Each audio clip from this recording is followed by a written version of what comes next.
Fulfill your fantasy of stomping on grapes like Lucille Ball and climb a volcano to see beautiful lakes. You can do both and many other exciting things in Portugal and the Azores. Listen to the show to get inspired to go soon. You'll be glad you did.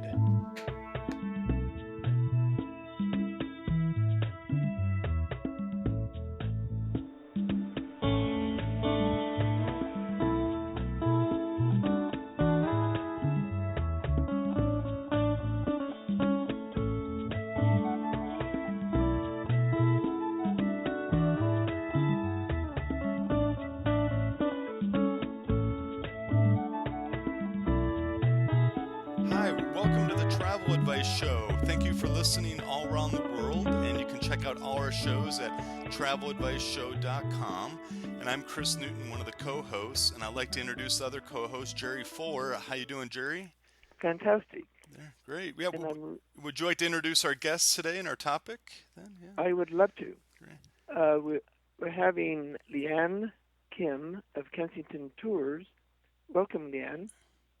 Thank you. Happy to be here. Yeah, welcome. And we're going to be talking about Portugal and the Azores. And Fantastic. Awesome. Yes, Portugal definitely is my favorite country on the Iberian Peninsula. I love Portugal and been going there for decades. So I'm really excited about the show today. Would you tell us, to begin with, where Portugal is and why it's so popular? Well, I guess it's definitely not as popular as Spain, but why people love it? Yeah. So I think so. First of all, Portugal is it's the westernmost part of the Iberian Peninsula there, and it sort of looks like it's from a distance. It looks like it's a part of Spain, but really it's its own country. And it's just above Morocco there, very close to Spain, very close to France as well. So I think people love it because it feels still like very authentic Europe, but it's very affordable, especially when compared to countries like France or Italy that are much more expensive, or Scandinavia. It really does have that old world charm, but it's accessible and affordable. And because of its position, it's very close. I mean, the direct flights from the east coast of the United States or Canada, we're talking about only something like 7 or 8 hours to get over there. So super close and accessible, and really also great seasonally all year round. So great in the summertime, also great in the winter. Doesn't ever get too cold. So it's definitely one of my most popular countries for sure. I totally agree. And another thing that I am impressed about it, it's really small. It's about the size of Maine, the state of Maine, if I remember right. And you can see you can drive from one end to the other in almost no time. Yeah. Probably if you were to go end to end, it would take you probably about maybe 8 to 10 hours if you drove straight. So yeah, it's definitely not too large and easy to get around. My clients typically go anywhere from sort of 6 to 10 days on average, and they can see and do quite a lot in that time. Mm-hmm. Let's start with Lisbon, because that's where most people go. Why would anybody want to stay any time in Lisbon? Well, I guess Lisbon's a capital city, so to me, it's got a lot going for it. It's, first of all, it's very centrally located, so it's smack in the middle of the country. And you can do a lot of day tours from there to see the regions around. You can go, work your way north or work your way south. So it is a good base for people. It's a great city. Again, when compared to even Spanish countries like Barcelona and Madrid, you're probably looking at, probably costs about 10 to 20% less than Spanish cities, because it is Portugal, and their cost of living is a little bit lower. So you can stay in some really great hotels for a good price, and dining out is not too expensive. Although it's Portugal, it's still quite a cosmopolitan city. So the shopping is great, the nightlife is great. They're really getting quite a strong sort of bar scene there as well. And we're seeing people go even for shorter amounts of time. We'll just fly to Lisbon for 4 or 5 days, similar to how they might go to, Iceland for a long weekend or something like that, just spending a short amount of time and then coming back. So if you were to have a short amount of time, you could certainly get a good sense of what Portugal is all about by basing yourself in Lisbon. Well, I find Lisbon also for that bad. I mean, it's quite a unique city. I mean, as you say, cosmopolitan. But they have the old part of Lisbon, and this is where Christopher Columbus had his map shop, and he and his brother Bartholomew developed the map ideas and everything for their trip west to the Americas. And the history there is phenomenal.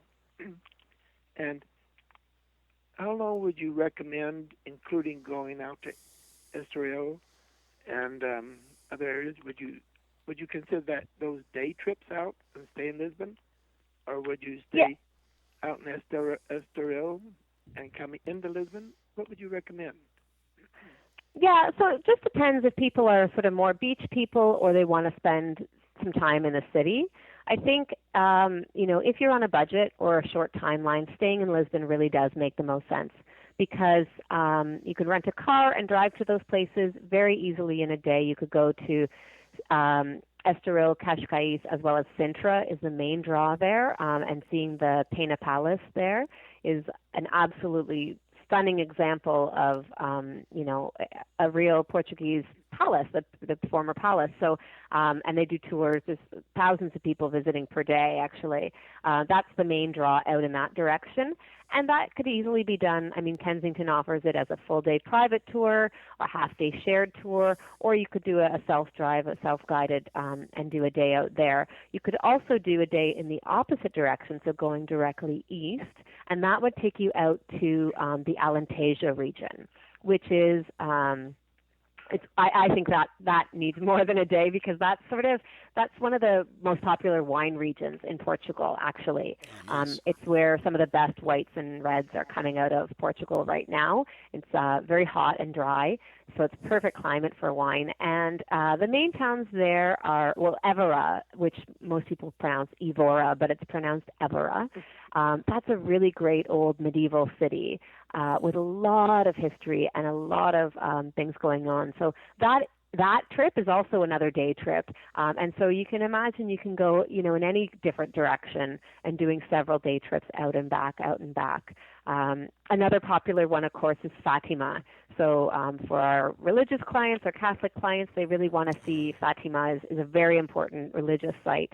And so that would be another day trip outside of Lisbon. So I think all things considered, basing yourself in Lisbon really does make a lot of sense. And I think to really see, that part of the country, you really need 4 or 5 days to really get a good understanding of the city itself and then the surrounding areas. And hotels and places to stay.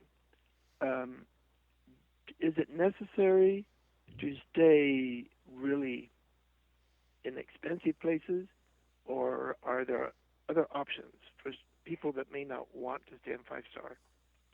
Yeah, there definitely are some great options. I mean, the 5-star, as I said, are much more affordable than they would be in other countries in Europe. And there are some great up-and-coming ones. There's a Four Seasons there. A Bairro Alto is another great 5-star that's set in sort of the foodie district. The 4 stars are great and very affordable. You can stay in some really great 4 stars. And then there's also the pousadas. So the pousadas are sort of like the paradors in Spain. They're small, locally run. They're often traditional buildings that have been turned into hotels. And they can be very unique and quirky and kind of an interesting, more traditional stay for sure. That's becoming more and more popular. I think as the quality of the pousadas is increasing, and they're really gaining in popularity right now. But yeah, there's some great different types of accommodation all throughout Portugal. And they're also located from top to bottom of Portugal, which make it, they're my favorite place to stay. They're like convents and old churches, old buildings that well, not all, but most are, and they're very historic. I love them. Mm-hmm. Yeah, neat. Let's go up, if it's okay, just spend a little bit up in Porto area. And it's very famous for several reasons, but what would you name the most famous reason it's famous? Sure. Well, Porto is known for and named after, or the other way around, I'm not sure, but port wine comes from that area.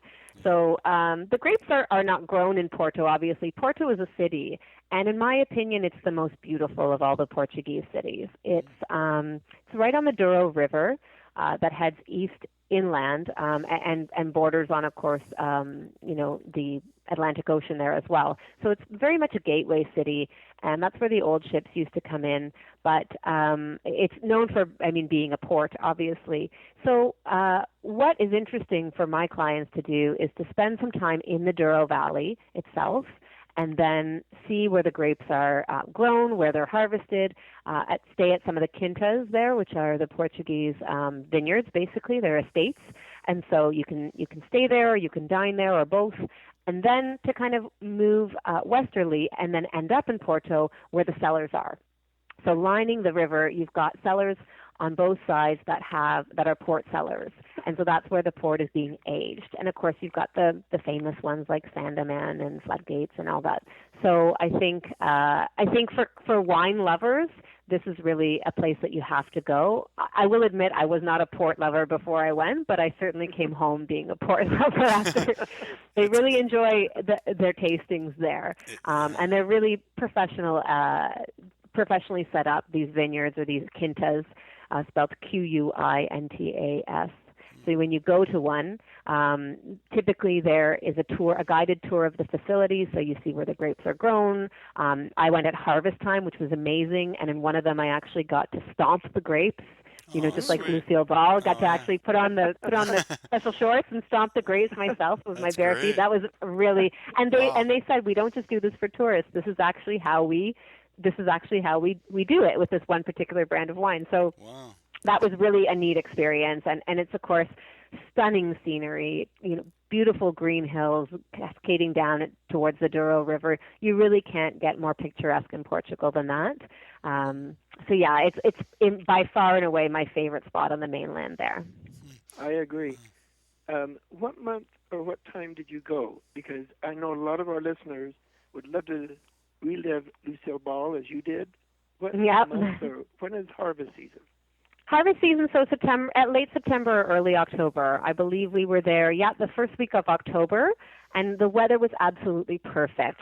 So not too cold, not cold at all actually, but still not scorchingly hot. It was a great time to tour around. And so at that time of year, you're getting the fall colors, the reds, the oranges, the vines start to turn. So a lot of the quintas had already harvested, but a lot of them were still in the process or just about to. So that's really the best time to go if you want to see that and be a part of the harvest season.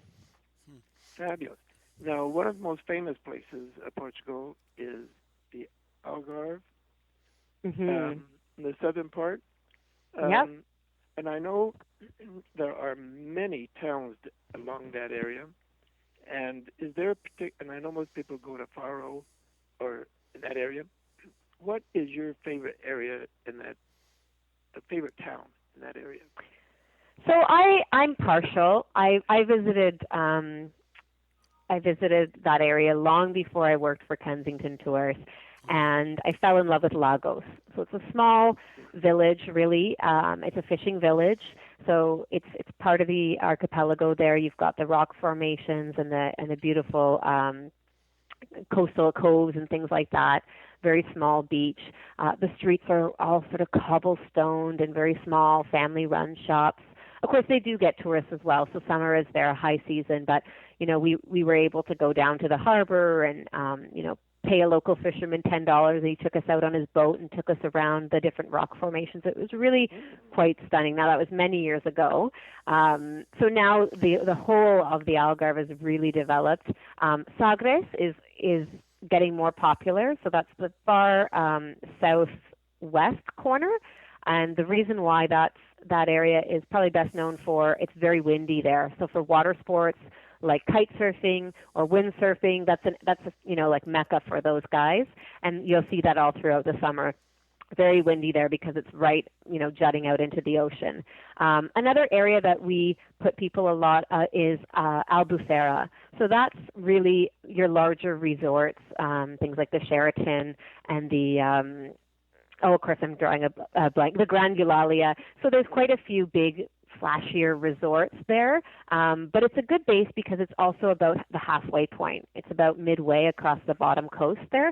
So you can go east, you can go west. There are some lovely markets nearby where you can do a day trip with one of our guides and go to the local market and see the locals and experience that as well. So the Algarve really is it's beautiful. It's great for beach lovers, but it's also great for people who just want to understand the entire Portuguese culture because, of course, it's very different from the other parts. Mm-hmm. Now, I know we talked about like 4 or 5 days in Lisbon. If you were going to go to Portugal and you wanted to get a good feel of Portugal, maybe even on the interior, how long would you stay? So I think, longer is always better for me. I would say you could stay months and still not see it all. I know it. I've been there probably 60 times. And I still don't feel like I've actually seen it. It's fabulous. Yeah. The more you learn, the more you learn. Yeah, exactly. So I think, if this is sort of a trip of a lifetime, never going to be back, then 10 to 14 days would be ideal to see the mainland. If you were going to include the islands as well, so the Azores or, oh my gosh, I'm drawing a blank as well. Madeira? Madeira, yeah, exactly. Azores or Madeira. Which you can easily do, then you'd need more time. I think the Azores deserve about a week just for the Azores, just to scratch the surface. Mm-hmm. What's the best way to visit the Azores? Like transport, like that you just fly out there from Lisbon, I guess? Is there? Yeah, you can actually do SATA Airlines, which is one of the Portuguese airlines. Oh, nice. They have a good stopover program, similar to like an Iceland Air. So you can fly from Toronto or Boston, I think New York as well. Use Ponta Delgada, PDL, as a stopover point, and then carry on to either Porto or Lisbon. So they're making it more and more convenient, and every year they're adding more service, adding more destinations. Nice. But you can also fly to other places in Europe as well. So it's a really great stopover. But yeah, there are direct flights multiple times a day from Lisbon as well. So if you had to go to the mainland first and you wanted to go there on the way back, that's also an option. PDL is the main airport, so Ponta Delgada on São Miguel Island. It's the largest of the islands, but that's part of the southern group. So yeah, if you really want to explore the Azores, I suggest leaving São Miguel and seeing some of the smaller, more homegrown islands, if you will. I think they're a little bit more interesting. Oh, cool. And what whereabouts are the Azores? Are they like are they pretty far off the coast there of Portugal there? Yeah, they are. They're smack in the middle of the Atlantic, and in fact, Horta, which is the town on Faial Island, that was actually for many years and maybe possibly still one of the most visited ports in the world, if not the most, because it was the middle of the Atlantic, and that's actually where the cable companies ran their lines through.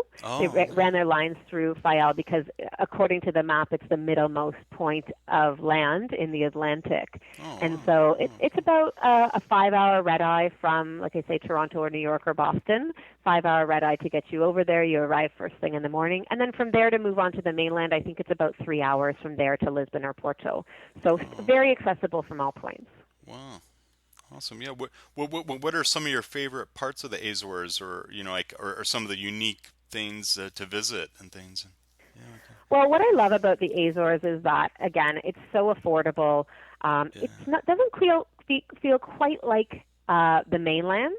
Although, of course, it's Portuguese people and they all speak Portuguese. They have an Azorean dialect. So it feels a little bit like Hawaii or a little bit like Iceland in terms of the geography and the geology. Yeah. These are volcanic islands, and they're very green. Nice. The locals there are very simple people for the most part. I mean, Ponta Delgada is a city, but once you leave that, I mean, it's very remote. Some of these places, there are not a lot of hotel options. There might be a handful of inns or a couple of hotels on each island, but there really isn't that much. So they're still very untouched, which is why I like them. Nice. I think when you go there, you really feel like this is a place that very few people go, but it's accessible and it's affordable. You can very easily dine out and not spend a fortune.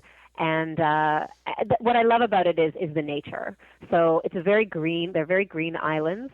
As I said, they don't ever get too cold. They're very mild year round, and they don't ever get too hot. So you're never looking at temperatures more than sort of 28 degrees Celsius, if you will. You're never looking at scorching. It's quite temperate and lovely. And in the summer, they get very, very green, and the hydrangeas, they're known for their hydrangeas. I know it. In June, you can see these beautiful blue colors coming out all over the place. Oh, wow. So lots of mountains, great coastal scenery, absolutely beautiful, beautiful scenery. Oh, nice. I totally agree with you. I love the Azores because each island, even though they're similar, are quite different, aren't they? A lot of different things to do. Absolutely. Yeah, it's interesting. There was a poet that named them all, gave them each a name, and they were named after certain colors. So there's a green island, there's the blue island, the black island is Pico because Pico's covered in the basalt stone. So they take a lot of pride in their history and their culture. Oh, nice. And there's a tremendous amount to do. I mean, Graciosa, the volcanoes and the hot pool. I can't even talk. The hot pools and the caldera. I mean, each island. I mean, there's golfing and hiking. A lot of hiking. And stuff. Yeah. Yeah, there's also on one of the islands, I believe it's São Miguel, has the National Cliff Diving Championship every year. Oh, really? So it's sponsored by Red Bull. I think it's wow. every summer. There's a lot of surfing competitions that happen there as well. Again, it's a great central point for Europeans and North Americans alike. So it's a very multi-sport. We saw lots of mountain biking, lots of hot springs, as you say, volcanoes, things to climb. Oh, wow. It's a really beautiful place. And hiking waterfalls. It's beautiful. Yeah. Mm-hmm. Go ahead, Chris. Oh yeah. If you're, it would be my first. I've never been, but is it hard to kind of get around if you don't speak Portuguese? Or do a lot of people speak English a bit, or is it kind of? It really depends, I guess, but. Actually, most people do speak English, and that was the interesting thing I found there. Typically, a lot of Azorean people have a ton of family in North America. Oh, right. So when people emigrate from the Azores, they don't go to the mainland. They typically come to North America.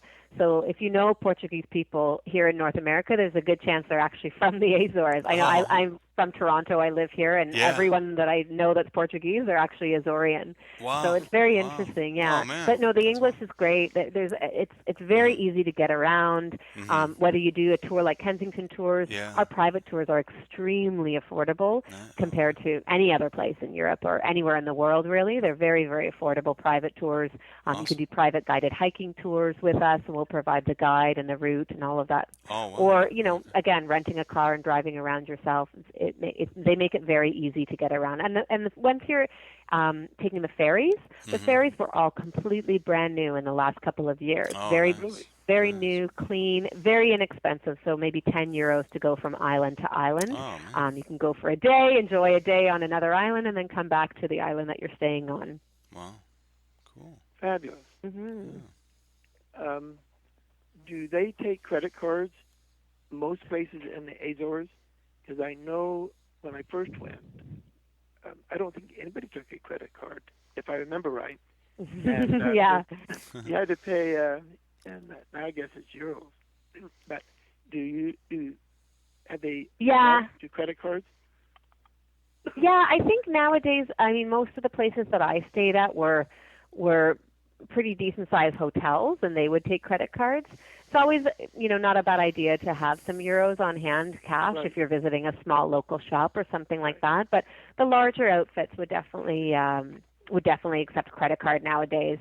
Yeah, most places do, but never a bad idea to have cash just in case. Right. How long would you recommend a minimum visit to get an overall good view of the Azores? Well, there are 9 islands, and again, you could spend months visiting all the islands. The ones that I visited, I think, are the most frequently visited. So São Miguel really does need about 3 or 4 days to cover the island, just to see the basics. And then from there, you'd probably want to fly to the central group, just because the ferry would be too long. But you can get a very affordable flight that will take you over to Faial. Faial is quite small and very easy to get around. You could see that in a couple of days. And then, of course, you'd want to possibly see Azores or Pico or Terceira. There's a couple of others as well. So I think, again, I mean, if you really wanted to, I was only there for a few days and just to get an overview. But I want to go back and take my kids and my husband and spend a summer there. Actually, that's one of my future dreams. So, jeez, yeah, that'd be awesome. I think that would make That'd be way cool. one day. Yeah, yeah, right. Oh, I know. Right. That's fabulous. Awesome. Is there anything else you'd like to add about Portugal? Well, let me ask this: do they allow hitchhiking in Portugal for the younger people? Oh gosh, when I travel with Kensington Tours, I don't really see much of it, to be honest. I'm sure that they would allow it, but and they're very friendly people. It's one of the safest and friendliest places I've ever been to in the entire world. So I'm sure you could probably do just about anything there if you wanted to. But yeah, last words would be, go now. This is the kind of place I really believe the Azores are going to be like Iceland in the next 10 to 15 years, and it's going to be very well traveled and very busy in the summer. But now you can really go, not have to spend a lot, and really enjoy a place that's still relatively untouched and very old world. And go now before it gets expensive and before hotels are sold out every single summer. So that's my advice. Thank you for listening to our show from all around the world. We really appreciate that. Yeah. And we'd like to my pleasure, give as a always. shout out. Thank you to Stephen Pratt for helping compose the music, the wonderful intro and the ending of the show. So best place to go is just our and website, I'd also like to say thank you to James Steed and all our for helping information with is the there. website We have a toll-free and number audio where you can call and information. speak to And also Nate Scholes a travel advisor Monday getting to us Friday, on the right and then track we also and have helping us info at on the podcast kensingtontours.com. on Travel Advice You Show. can usually get a quote So thank within you so much, 24 hours, and a custom enjoy quote, all your travels depending on where around you the want to world. go. Nice. Well, Lianne, thank you very much. We Yeah. really My appreciate it. pleasure. Yeah, thank you.